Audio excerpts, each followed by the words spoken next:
Hello students, कैसे आप सब। स्वागत है आप लोगों का राजधानी पब्लिकेशन की यूट्यूब चैनल। हम लोग पढ़ रहे हैं बायोलॉजी का एक सीरीज चैप्टर, जिस चैप्टर का नाम है जीव और समष्टि है। इससे पहले हम लोग जो है 5 पार्ट तक पढ़ चुके हैं। यह हमारा जो इस चैप्टर का लास्ट वीडियो होगा। तो चलिए स्टार्ट करते हैं। बहुत छोटा सा यह पार्ट होगा वीडियो। इस टॉपिक में हमको पढ़ना है दो जाति के बीच का जो रिलेशन कैसा हो सकता है, दो जीव जातियों के बीच का रिलेशन, उसी को हम लोग जिसमें पढ़ने वाले हैं। जिसमें सबसे फर्स्ट हम लोग पढ़ेंगे सबसे पहले परजीविता।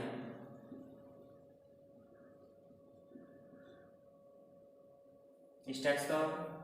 सेकेंड नंबर पढ़ेंगे हम लोग सहभोजिता।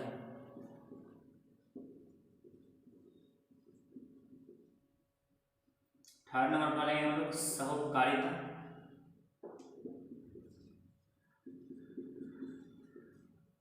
और लास्ट 4 नंबर होगा हमारा परभक्षण।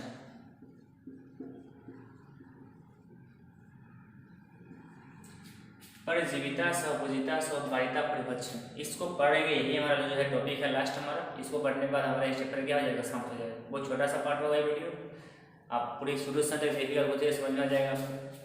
परजीविता, परजीविता मतलब इसको परजीवी से समझ सकते हैं। बहुत पहले से पढ़ते आएगा लोग। परजीवी मतलब पर और प्लस जीव। पर मतलब दूसरा और जीव मतलब जानते ही हम लोग। मतलब होता है क्या है कि इसमें कोई जीव जो है दूसरे जीव के शरीर पर रहकर जो है अपने भोजन की क्या करता है, प्राप्ति करता है। तो प्राप्ति करता है तो उस जीव को हम लोग कहते हैं परजीवी। क्या कहते हैं हम लोग, परजीवी। जो दूसरे पर रहकर भोजन की प्राप्ति करता है उसको परजीवी कहते हैं। और यह भोजन करने की, जो पोषण प्राप्त करने की जो प्रक्रिया होता है उसको हम लोग कहते हैं क्या, परजीविता कहते हैं। अब परजीवी जो है, परजीविता की क्रिया दो तरह से हो सकता है, एक अंतः और एक क्या चीज, बाह्य। एक अंतः और एक क्या चीज, बाह्य। तो एक अंतः हो सकता है मतलब जो शरीर के अंदर रहकर जो है, जो फीतागिरी में गुलगिरी में होता है, उस शरीर के अंदर जो है भोजन की प्राप्ति करता है। और कुछ ऐसा जीव होता है जो शरीर से बाहर रहता है। जैसे अब जो है अमरबेल का जो लत्ती देखिएगा, किसी पेड़ के ऊपर रहता, पेड़ है और इसके ऊपर जो है लटका रहता है, तो उसको अमरबेल कहते हैं। तो अमरबेल जो बाह्य परजीवी का उदाहरण हो गया। तो अगर कोई जीव जो है, ये पेड़ जो है दूसरे जीव या पेड़ के ऊपर रहकर अंदर या बाहर रहकर भोजन की प्राप्ति करता है, तो वैसे जीव को हम लोग कहते हैं परजीवी जीव। और भोजन प्राप्त करने की इस विधि को हम लोग कहते हैं, या क्रियाओं कहते हैं, प्रक्रियाओं कहते हैं परजीविता कहते हैं। तो अब हम पढ़ने वाले हम लोग सहभोजिता। क्या पढ़ने वाले, सहभोजिता। सहभोजिता मतलब समझने का प्रयास कीजिए। सहभोजिता मतलब दो जीव के बीच का संबंध,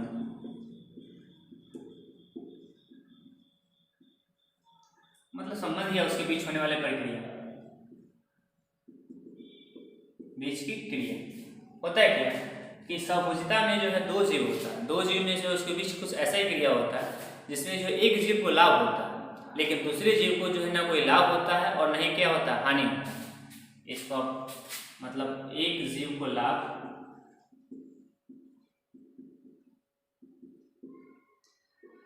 दूसरे को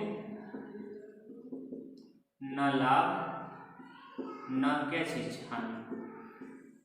तो इसको हम लोग कहते हैं सहभोजिता। इसको उदाहरण रूप में समझिए।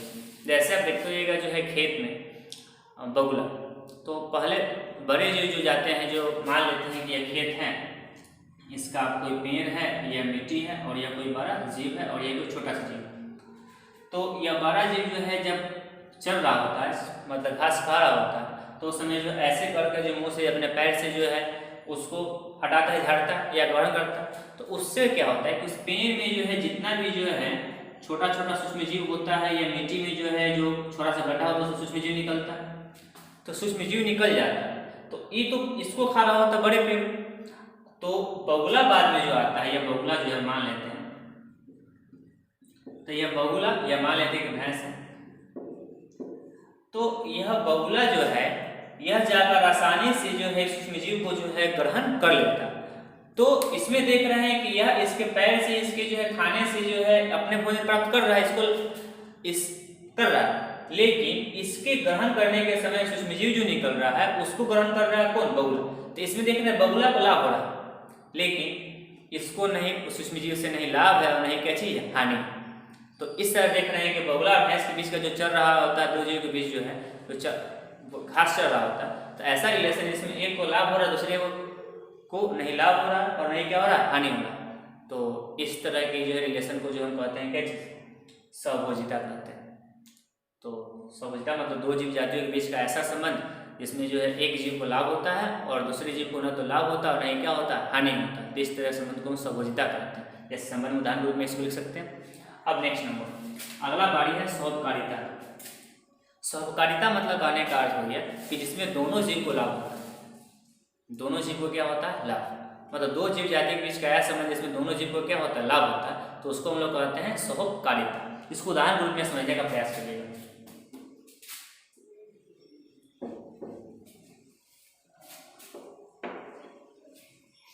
सौपकारिता जैसे मतलब दोनों जीव को लाभ होना चाहिए। आप देखो ये ऐसे कि पुष्प जो होता है,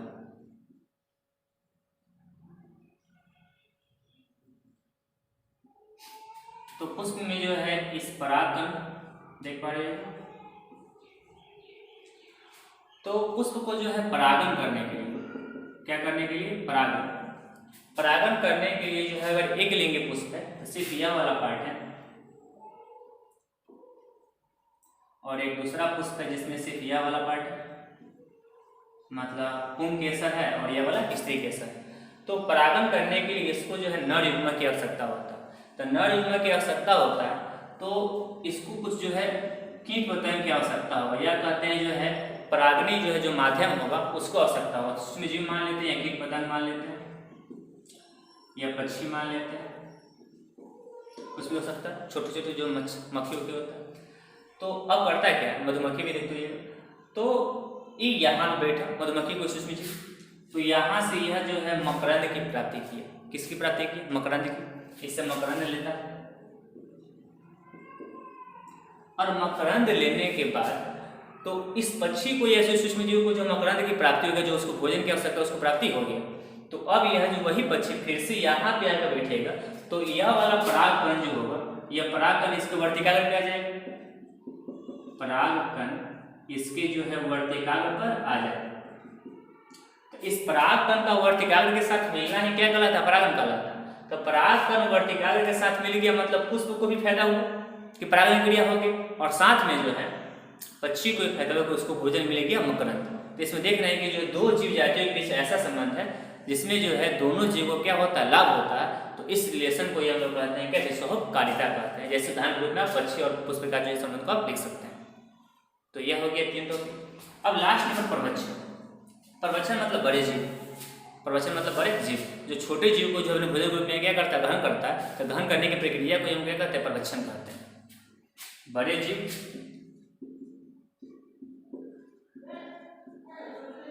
छोटे जीव को भोजन के रूप में जो है ग्रहण करता है, तो ग्रहण करने की प्रक्रिया को क्या कहते हैं, प्रवचन करते हैं। तो इस तरह से आप देख रहे हैं कि चार टॉपिक हुआ। परजीविता मतलब जो है शरीर के अंदर बाहर भोजन की प्राप्ति करना। सहभोजिता मतलब दो जीव जाति के बीच का रिलेशन जिसमें एक जीव को लाभ होता है और दूसरे को ना कोई लाभ होता नहीं क्या होता, हानि होता है। सहकारिता मतलब दोनों जीव को क्या होता है, लाभ होता है। प्रवचन मतलब बड़े जीव छोटे जीव को भोजन रूप में क्या करता है, ग्रहण करता है। तो यह इस तरह से मात्र चार टॉपिक हुआ आज के लिए, और यह चार टॉपिक पढ़ने के बाद आपका जो जीव और समष्टि जो है वह जो है आपका चैप्टर क्या हो गया, समाप्त। इस बेस पे आप जो है पूरा एनसीईआरटी का जो है और किस तरीके के चैप्टर क्वेश्चन को बना सकते हैं। और पारिस्थितिकी जो है आपका जो सबसे लास्ट यूनिट है बायोलॉजी का 12th क्लास का, उसका फर्स्ट चैप्टर समाप्त हो गया। नेक्स्ट वीडियो हम लोग पढ़ेंगे जो अगला चैप्टर जिसका नाम है इकोसिस्टम मतलब पारितंत्र। तो आज के लिए इतना ही, थैंक्स। और अभी तक आप जो पिछले वाले वीडियो को नहीं देखे हैं तो उसको जरूर देखिएगा, इसका प्लेलिस्ट डिस्क्रिप्शन प्लेलिस्ट में होगा, तो वहाँ से जाकर देख सकते हैं आप। और साथ में चैनल को सब्सक्राइब जरूर कीजिए और लाइक और शेयर करना नहीं भूलिए। थैंक्स।